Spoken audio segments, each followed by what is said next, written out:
All right, everyone, welcome. Welcome back. My name is Kanipa Makwa, Standing Bear. I'm from the Fishing Lake First Nation, Saskatchewan, Canada, Saulteaux Tribe, Nakaway People, Treaty 4 territory.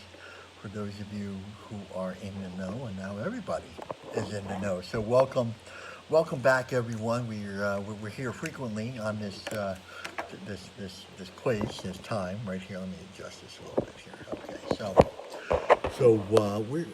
so we have an ongoing series here, and it's really it's really the people that kind of brought this medicine out. As part of the medicine that I carry, the medicine bundle that I carry, which is from Grandfather Tony Stonehawk, and I just spoke to him like really 20 minutes ago. We just kind of wrap it out, He's like he's getting ready to move again. He's in his late 80s, so hold on. He's in his late 80s, and we just call it chit chat, basically. So anyway, this is his medicine bundle that he part of the medicine bundle that he has offered me. I'm very honored to be carrying his medicine bundle. He is Nanticoke out of Delaware, and so I've been carrying his medicine bundle. He's given me the rights to carry that and to carry ceremonies, to run ceremonies, and I've been with him for about 30 years now. And so that's really, it boggles my mind, man. It boggles my mind. I was a young kid, back in the day when I started to walk with him. I didn't know what a journey it would be on when we start walking with those elders. We just don't know. There's a lot of people, a lot of ones that started with me back then that just aren't here today. So very honored to be a survivor and to carry on, his medicine. And so which really brings me into actually, you know what, we're gonna we smudge a little bit, but let's really open up with we didn't really do that prayer yet, so we're gonna open up with that prayer, little prayer. It's really important that we do that. It's really, especially today, especially today, part of the offering is asking permission from the ancestors to speak for them. And that's one of the prayers that always go in with me being the medicine carrier to really do that in a good way. We're just not offering just to offer. You can offer with me, but specifically, more for me, those people, those men and women that really walk with medicine is really important that we honor, respect those that have come before us, and part of those is really asking permission for them, from them, that we can speak for them. So let's offer that in a good way. So I'm excited. And then we'll go into. Hold on. I was just on the edge of a sneeze. Hold on, I think it's coming back. I'll take some water. Okay, what's that? Open some tobacco.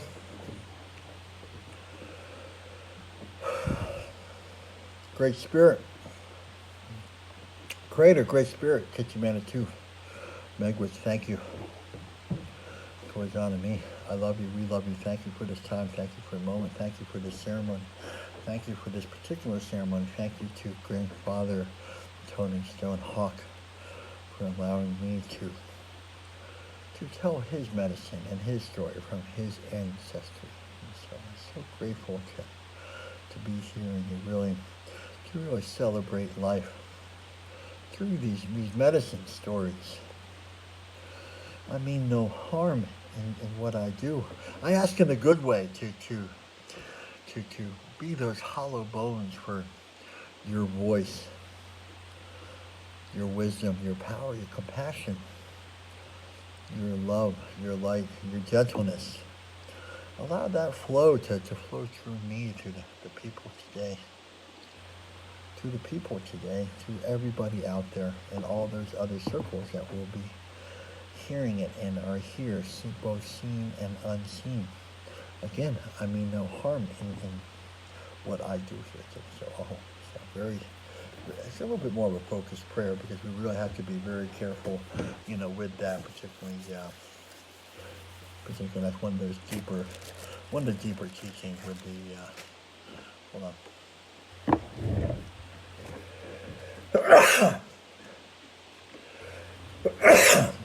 There it is. So okay, we got that out of the way. So once again, storytelling. They call them medicine stories.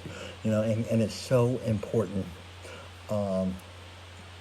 that we understand what it is. It's not just. It's the colonial world would seem like, well, you're going to entertain us now, kind of thing, and it's really not like a theater kind of act, and really that's not what it is. It's much deeper, broader, more wonderful, powerful, and beautiful than that thought process, than that thought thread right there. It's really,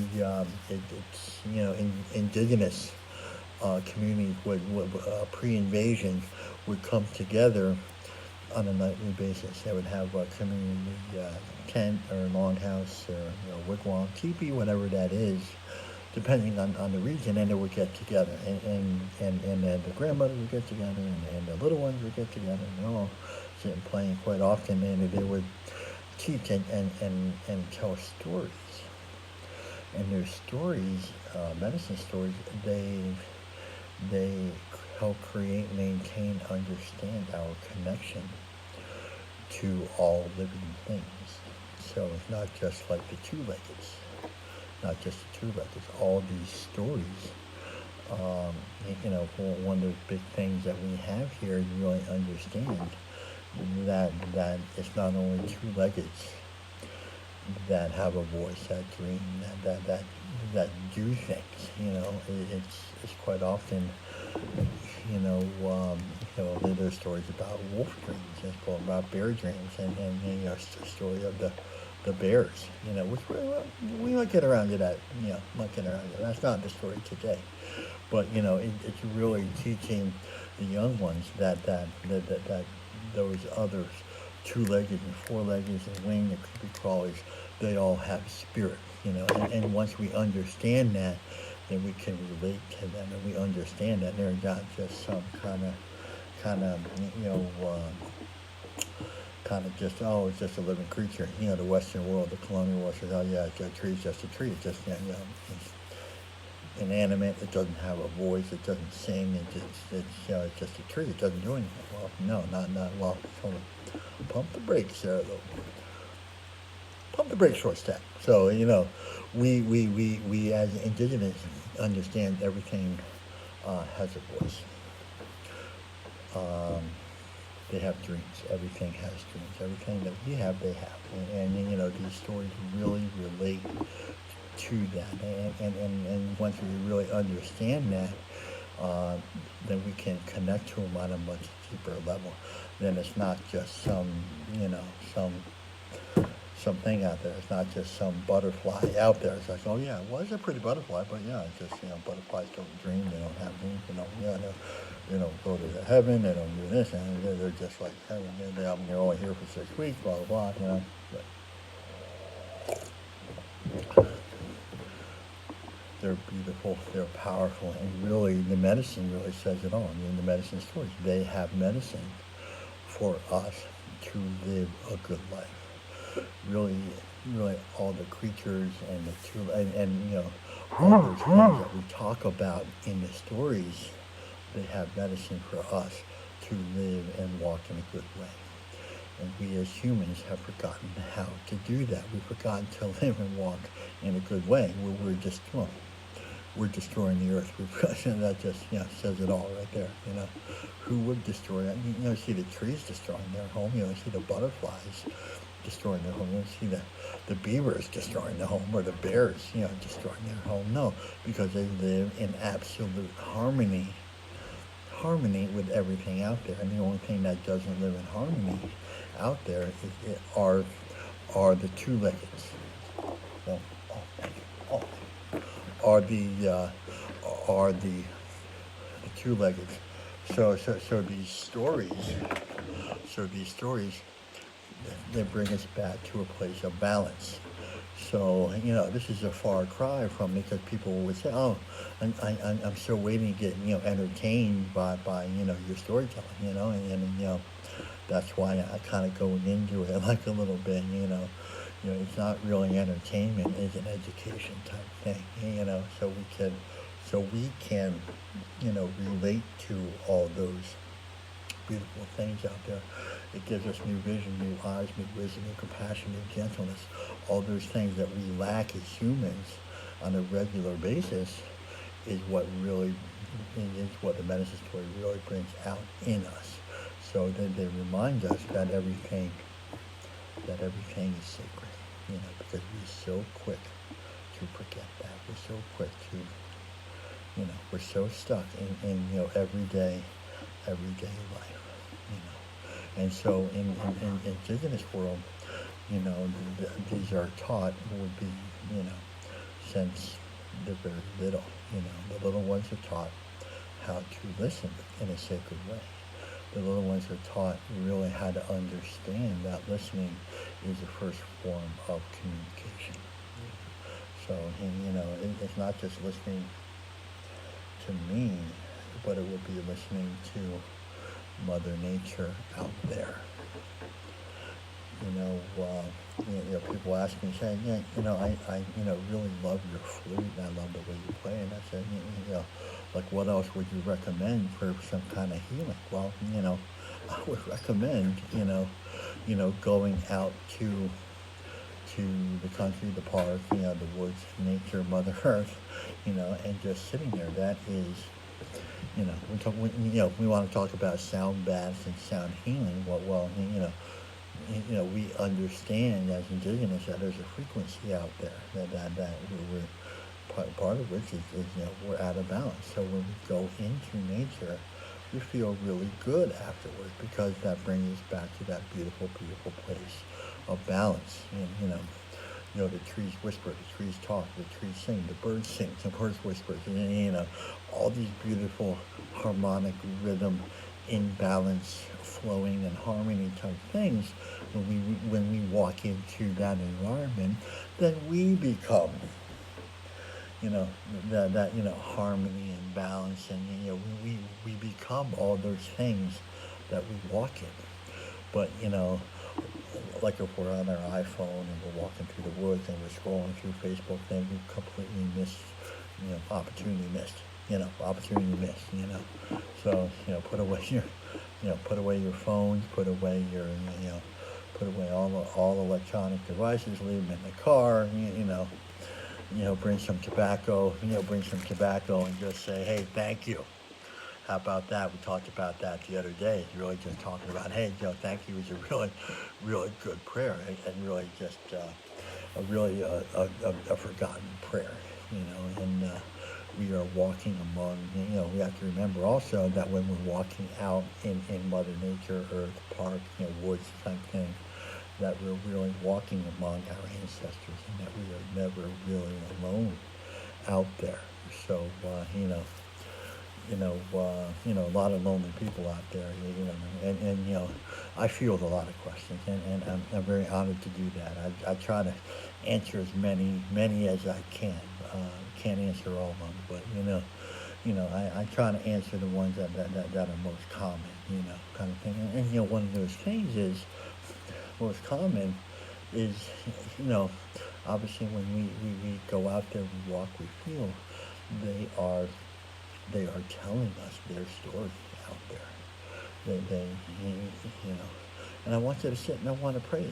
I would love for you to sit, and pray with that. Like, what is Wayne talking about? I mean, like, how is the tree talk? How does how come, let me turn on CNN again, kind of thing. No, turn off CNN, go out there, listen, offer, ask, and listen, kind of thing, spend that quiet time. We just had a reading, reading from a couple days ago. I said, you know what, we just had a couple of days ago. Chief Seattle said, we have to sit solemnly in the day and in the night and listen to all those beautiful medicines that are out there. Chief Seattle had it right, our ancestors. He is our ancestor. So he hit it right on the moment. He didn't say sit solemnly with Facebook and sit in the woods with Facebook. No, he said sit solemnly, quietly, still, and we as Sotos, we call it Wonkape, sit in a sacred way. And when we learn to sit in a sacred way, we heal in a sacred way. And they are telling us their story out there. Mother Earth and all those creatures out there. That is part of the original story out there. If you want us to know the story of creation, go sit and listen among our friends and our relatives out there. That's the original story out there. It's not found. The original stories aren't found in a book. They're found listening to Mother Nature.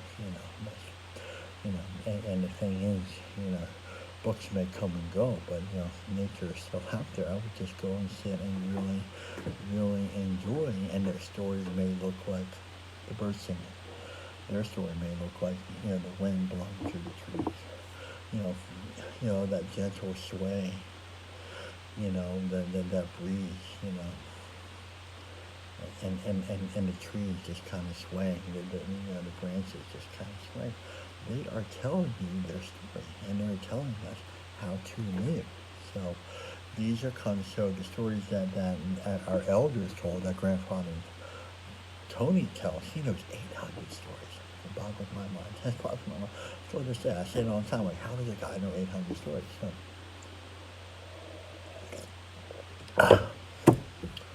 So anyway, let's kind of get down to it and do it type thing, Let's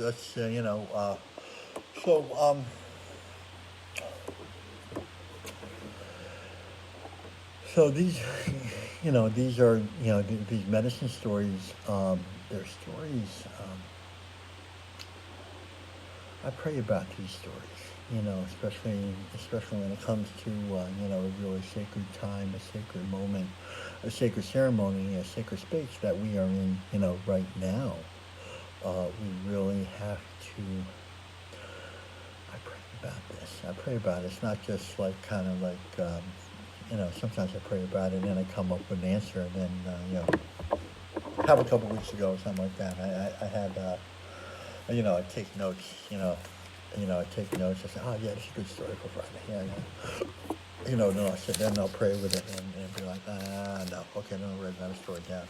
And what was really funny is kind of, well, being those hollow bones, and it was really during the flute playing. It could have been last week. It's during the flute playing. Another story said, you're going to tell this story today. I said, okay. So I was talking to a friend today about, a story, and she made fun of me. Well, just kind of wait to see what Spirit says, and she was right. She was absolutely right. So let's begin. Let's light a little bit more sage. I've got some sage out there. You got a little bit of something out there. Let's go light that. Let's go light that up. Remember, a little bit of sage goes a long way. So a little bit of sage. There you go. So, okay. So I always like to.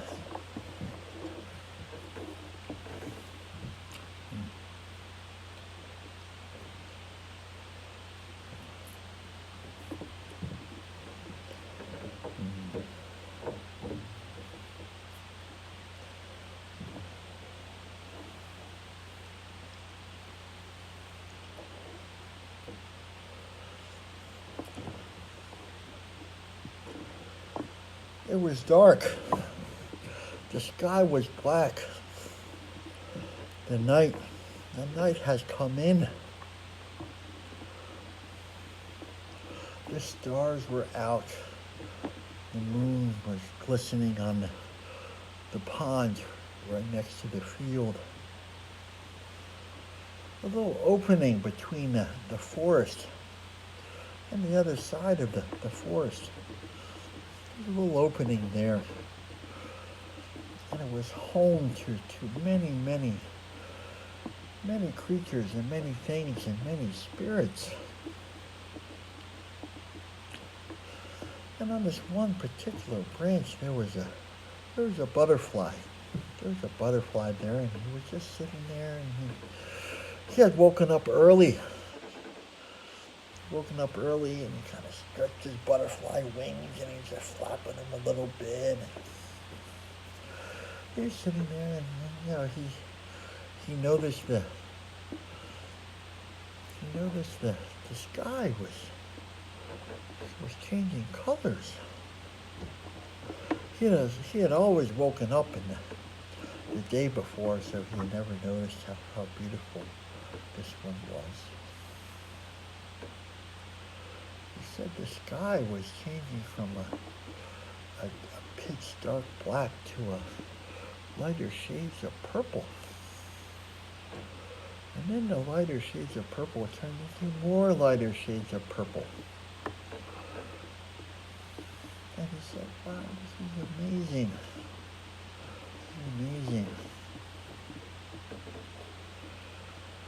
And he said, this is going to be just another day, though.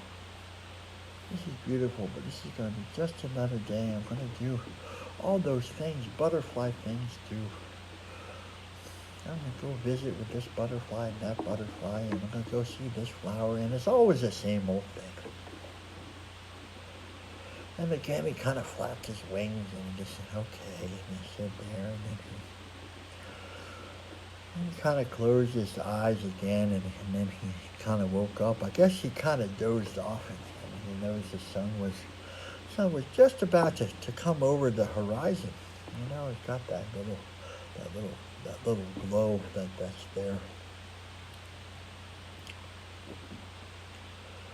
And he stood there, and then he was watching there, and he said, it's going to be another, it's a nice day, but it's just going to be another day. It's going to be like yesterday, and just He almost sounded like he was lamenting a little bit. And you know, as he was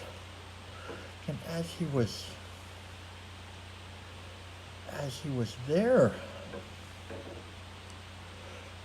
he looked down and he could hear little bits of cracking, little cracks, little cracking, and cracking. And he looked down and he saw these little things coming from a little itty bitty seed pod. They were sitting on a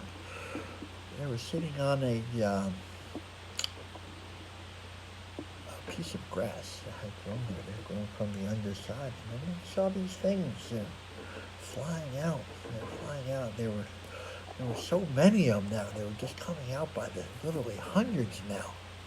And they were buzzing, and they were just buzzing, and they were just kind of buzzing all around. They were in a big thing, and they're all buzzing around and everything. And he never seen that before. He said, "Wow, what are those? What are those? Huh? What are those?" So he looked down. He looked down at him and said, "Wow, I wonder what they're doing now." Anyway, he kind of looked over there and he looked around, and then the sun came up a little higher, and then he really saw all those little things flying around, and he said, hey down there, what are you guys doing?" And one of the flies looked up. One little flies looked up and he said, "Hey."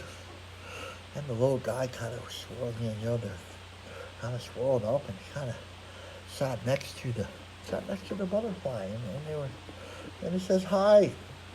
And the little guy says, "Hi." And the butterfly says, What are you?" And he says, "I'm a dayfly. What are you?" And the butterfly looks back and says, "Well, I'm a butterfly. You can't tell? You don't know I'm a butterfly?" And the dayfly goes, "Look, hey, I'm new here. I was born 5 minutes ago." "What are you?" Well, I said, "I'm a butterfly. Yeah, this is what I do. I flap my wings. I look pretty. I go around and, And he says, "Wow, those are..." And the dayfly looks at him and says, "Those are really beautiful wings. I wish I had beautiful wings too." And the butterfly, Mr. Butterfly, didn't know what to say. He said, "Well, I don't know, maybe, I don't know." And then they started talking, and they started talking about things. They started talking. The sun got a little higher in the sky, and the butterfly said, "Well, what do you do? What do you do?" And I said, "Well, I'm here. I'm here. I'm here today. Today's the most beautiful day in the world." And Mr. Butterfly said, "Well, yeah, maybe, it's just another day out there, I got these really nice wings, and I have to go over there to that flower later, and then I have to go over see my other friends later, and it's just kind of, but it's just another day, and, I'm really not that excited about this day." And the dayfly goes, "What? How come you're not excited? This is a beautiful day. You've never been here before. How can this not be beautiful?" "Well, every day is like this," said the butterfly. "Every day I go and I do the same thing. I go visit the same flowers, and then the same thing happens, and then the only new thing today is I'm talking to you." And I said, "Oh,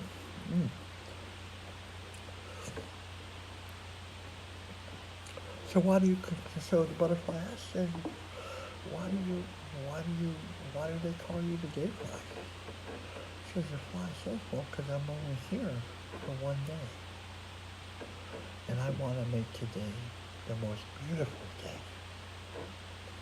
The most beautiful day. I want to see those things that I've never seen before, and I want to feel those things that I've never felt before. And I want to see new friends, and I want to see..." And the butterfly said, "Oh, that's why they call you the dayfly. Oh, right, I understand. Well, you don't have to get so excited. This is what it is like every day. This is not that exciting. But then the gayfly goes, no, this is new. I've never seen this before. And I'll never see it again after this. So I want to look out. And I want to look out and I want to see all those beautiful things. And he pointed out, the gayfly pointed out the shimmer of a million sparkles on the pond. And he looked over to Mr. Butterfly. Have you seen those beautiful sparkles on the pond? They're just like shimmering and it's just sparkling and it's beautiful. And you know, the butterfly said, well, I guess I did. I don't really know, but yeah, you're right. It's kind of beautiful. Yeah, it's kind of beautiful. Well, the gayfly goes, well, have you flown over there? Have you flown over there? And the butterfly goes, no, it looks too dangerous over there. I don't fly over there. I just, you know, no butterfly flies over the water. No, it's too dangerous, too scary. We don't do that. And so the gayfly goes, well, let's fly over there.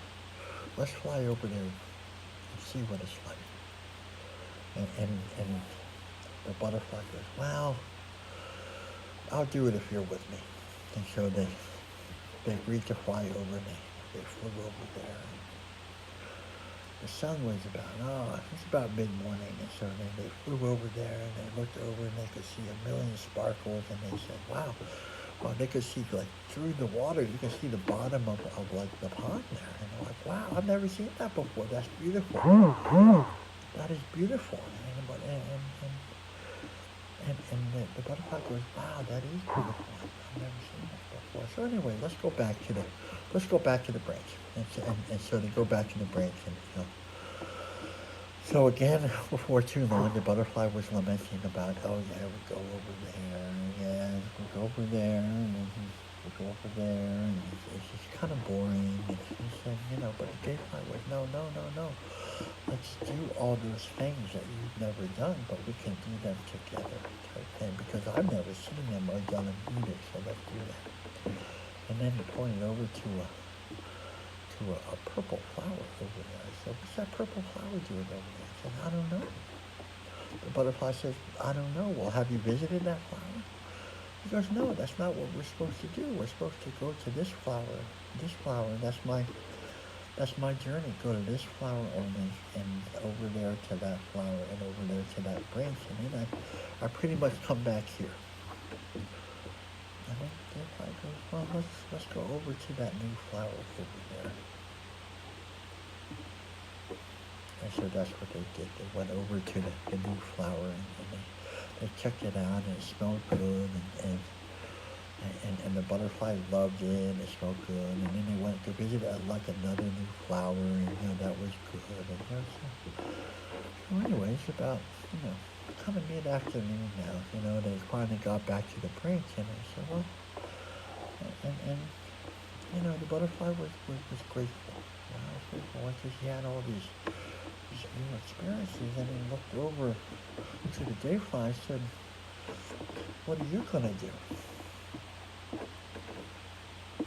And he says, well, my life is almost over. I don't know what I'm going to do, but I'm so glad I spent today with you. I was so glad we went over to the pond. I was so glad we went over to that new purple flower and to the other flower. The other flowers over there. I'm so glad that I did that with you. He said, well, the butterfly said, well, what's going to happen to you tomorrow? Let's just do it tomorrow, because he was excited he had a new friend. And he said, well, I won't be here tomorrow. When the sun goes down, then I die. And this made the butterfly very sad. But then the gayfly goes, no, but I've had a really beautiful life. I've seen really beautiful things, and I've done new things and exciting things, and I've done them with a friend. And I'm so excited about this life. I'm so excited about the life that I had, and all these new things that you've done and I've done together.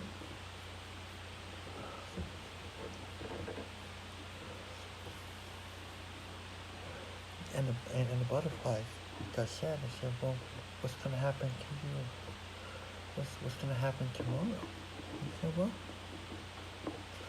well, tomorrow, well, I'm going to be in that field lying over there, I guess. I don't know what's going to happen to me, but, tomorrow, a bunch of my friends have laid eggs tonight, and they will hatch tomorrow. And so there will be new friends for you to speak with tomorrow.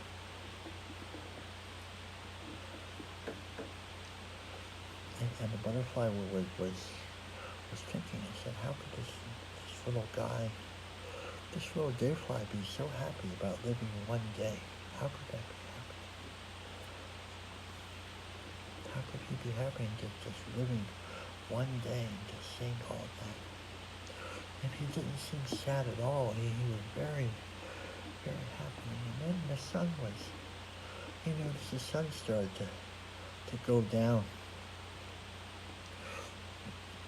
And he looked over and he saw his friend was getting tired. And he said, well,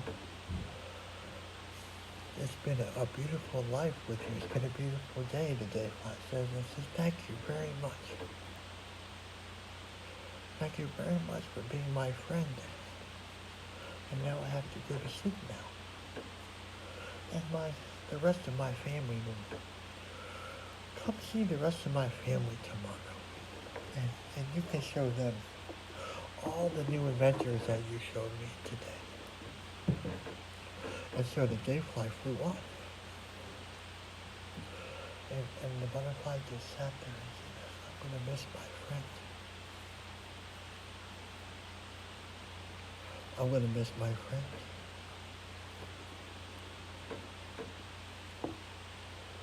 And then he thought to himself, well, maybe today today was different than it was yesterday. And maybe tomorrow can be a little better. And the butterfly just closed his eyes. Okay. Oh, that was it. Wow, that was, so any kind of thoughts about that story there? I heard that story a lot growing up, growing up with the grandfather, Tony Stonehawk. Let me make that very clear. I grew up with grandfather, Tony Stonehawk. I really did. I went from a boy to a young man to now I'll be 50 in a couple. I'll be 50 in a couple weeks. So, but first thoughts about that story is just like there's so much that we can look at, with that story, just, the butterfly. I always like to start with, like the dayfly and, how excited for life that, that the dayfly had. He was just so excited, for life. I can remember, just getting, recovery and really kind of new in recovery, and I was really excited for life, and I was like, oh my God, this is what really life is. I can go there, I can go here, I can go out to eat, I got enough money, I can do this, do that, get a car, like all this stuff, and it was a really new, exciting, really beautiful adventures, out there. So I always like to kind of relate that to obviously recovery, and the enthusiasm that the dayfly really just had for life. It's really just like it was really infectious actually, to the butterfly, because the butterfly, butterfly, it appears, we think that the butterfly has everything. It has beauty, and has all sorts of colorings, and it just, physically just very beautiful. And then, we think, I think a lot of people out there that really put together, that they have it, they have it beautiful. They must have a beautiful life because they're really put together, But, sometimes, the exterior doesn't match, the interior type thing. So that kind of reminds me of that too. And that really where they start to really look beautiful is really that really, the inside stuff really has to look beautiful. And really the dayfly, which is really enthusiastic for life and really appreciated every moment, that was really much more beautiful on the inside than what the butterfly was on the outside. How about that? Because we also, said a lot, especially around the rooms of recovery, we want our insides to match our outside, and, we're kind of like spiritually dyslexic because we want to look good, sound good, and, be right, but, inside, we feel bad, we feel awful, we feel like drinking or suicidal or homicidal, whatever that is on the inside, but on the outside, we're we got the good hair, we're showering and all that, but, we're well groomed, but on the inside, and so, I think about that, just think about that, one kind of aspect about it, that, and I just, I just, today, I'm just really going back to just being enthusiastic for life and really seeing these new things.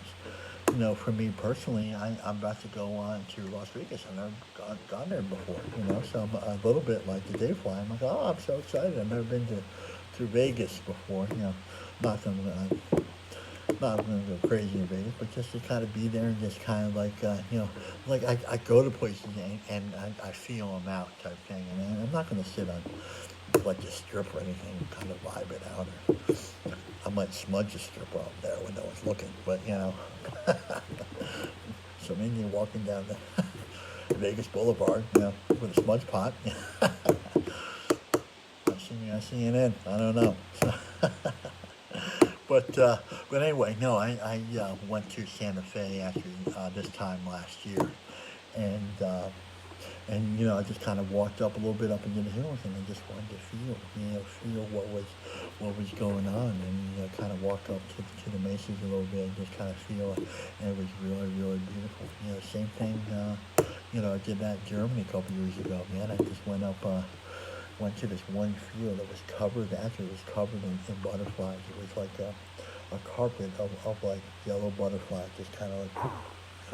And they stayed about a couple inches above the surface of Mother Earth, and it's like a moving carpet. It was really beautiful. It was something out of, what was that, Julie Andrews? A Sound of Music.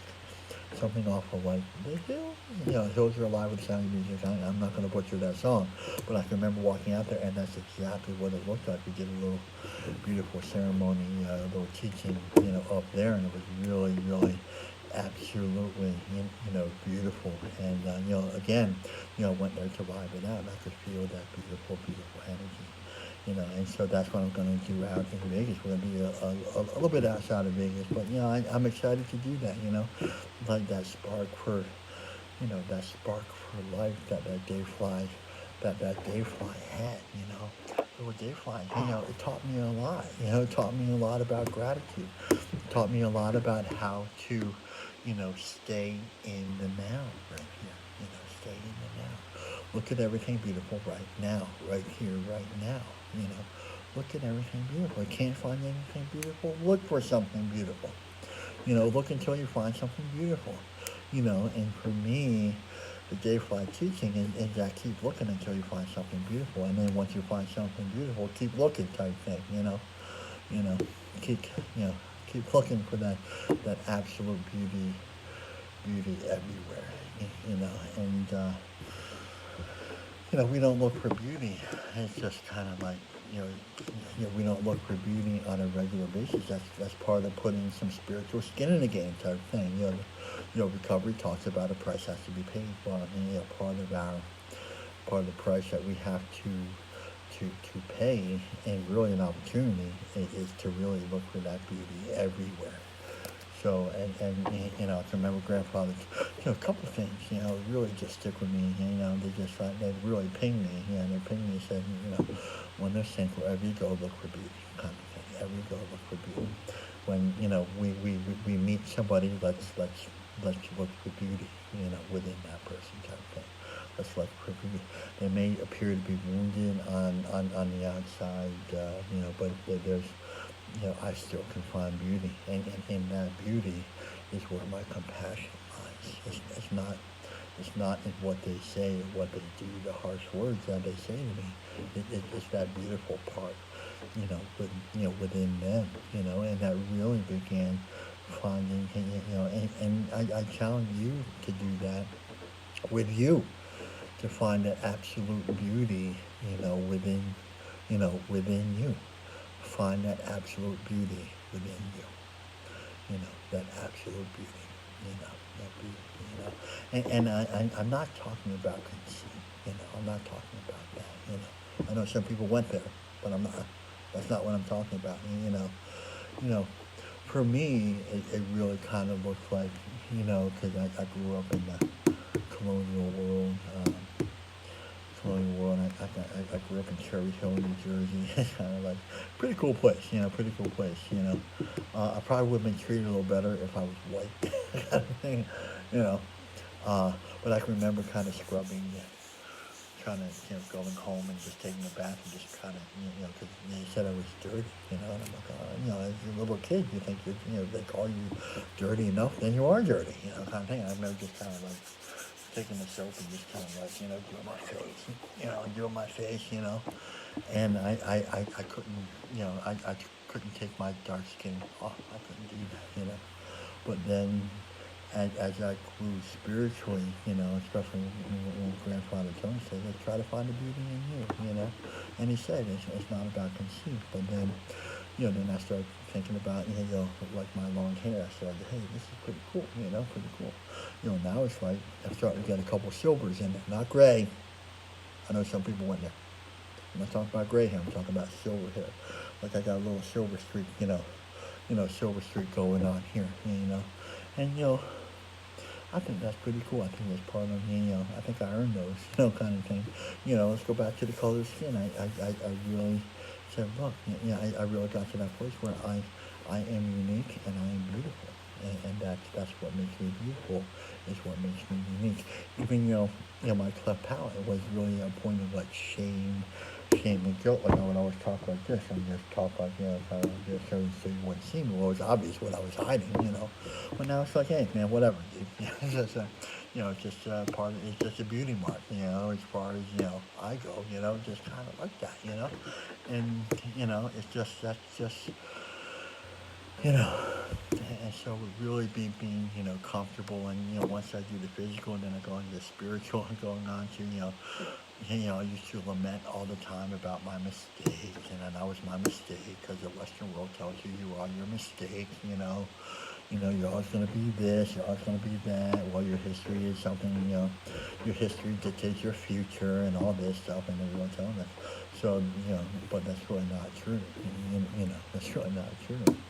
I've been sober a long time, so it's just like, I've done some pretty cool things in that, recovery, survival type thing, and really just look what I'm doing now. It's really, if you told me 3 years ago that I was going to be online, doing some online, Facebook Live things, I would have said you were absolutely freaking nuts, man. I said, but, I'm so ashamed of my lisp and my lip and everything. I've got to be out of your freaking mind if I'm going to go in front of them. But then I heard the story about the gay fly. I said, wow. I wish, and for years I heard that wishing that I had an excitement for life like the gay fly. And the excitement for right here, right now. And that's really, that's really what Grandfather said, I think, at one point. I'm trying to remember, I think I used to travel with Grandfather Tony everywhere, to every lodge he ever did, kind of Southwest Miami. I'm trying to remember the place. It's got to be right by someplace. Susie, Sarah, what's your, I don't know, I forgot her name. Just a little hazy, They didn't tell you 50, things get a little hazy up there, so now you know. So anyway, so these are kind of things that I think about that really comes out with these medicine stories, and I'm gonna sit with the day fly today. I'm really gonna sit with that, be like, look, man, I'm gonna find beauty. It's a little gray, a little this out there, but I think if I look, there's a lot of beauty out there, man. I think there really, there's really is absolute beauty out there. It's my job to go look for that. So anyway, and that's kind of, I thought it was only going to be a short. I thought it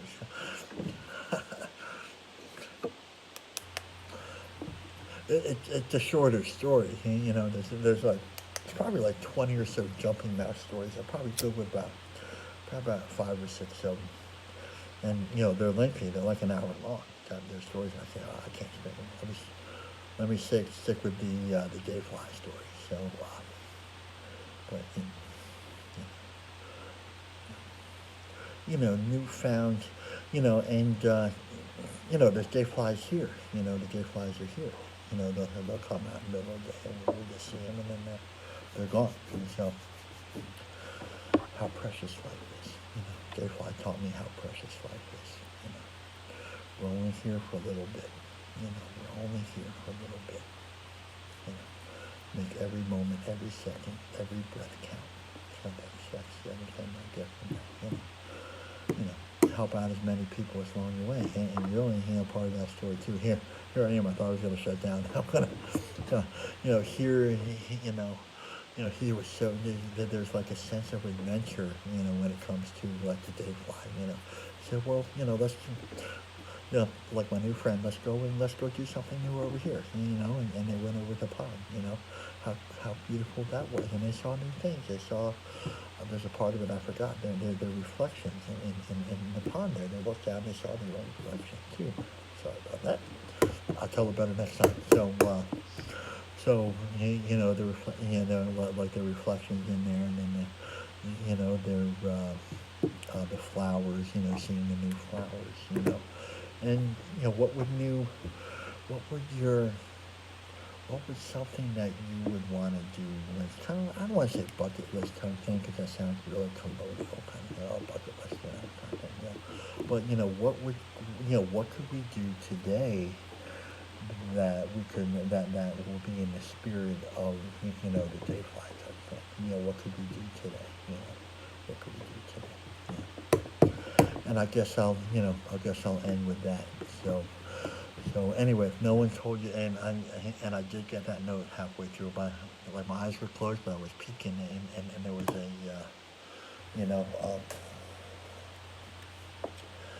I was peeking, and I don't think I said, if no one said they love you today, I love you very much.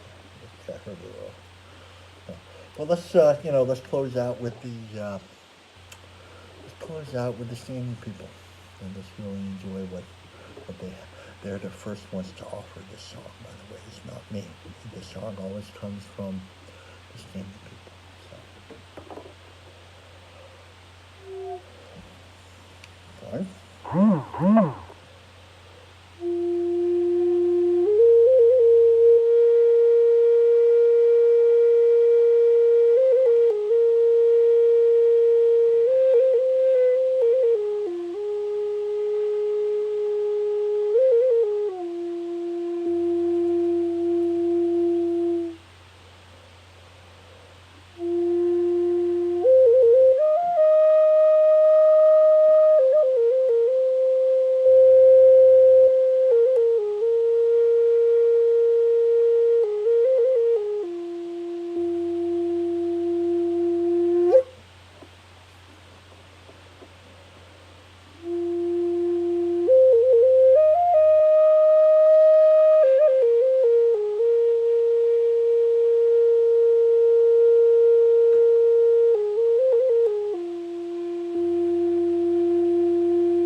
it's been a beautiful journey with you today. I'm very honored to share some of Grandfather Tony's stories. Yeah, I was gonna share something personal, but yeah, we'll just kind of see that. Right? Just I was gonna say Grandfather's getting older. He's kind of moving up there. And it's passed his medicine bundle on to me, so it's kind of like I'm kind of watching him, make that, yeah, that thing called life. Anyway, I love you guys. Thank you so much for coming here and really honoring me and honoring us. Looking forward to I tell those stories with my eyes closed. And yeah, by the way, I don't know if you know this, but I'm just because I'm visual, and like, as I tell the story, I actually see it, and makes for better storytelling. But anyway, well, at least for me, that's the way I do it. So anyway, everyone, let's take the day fly medicine and butterfly medicine with us the rest of the day. How's that? How about for the rest of our life? How about that? Our life is a day fly. So I love you very much.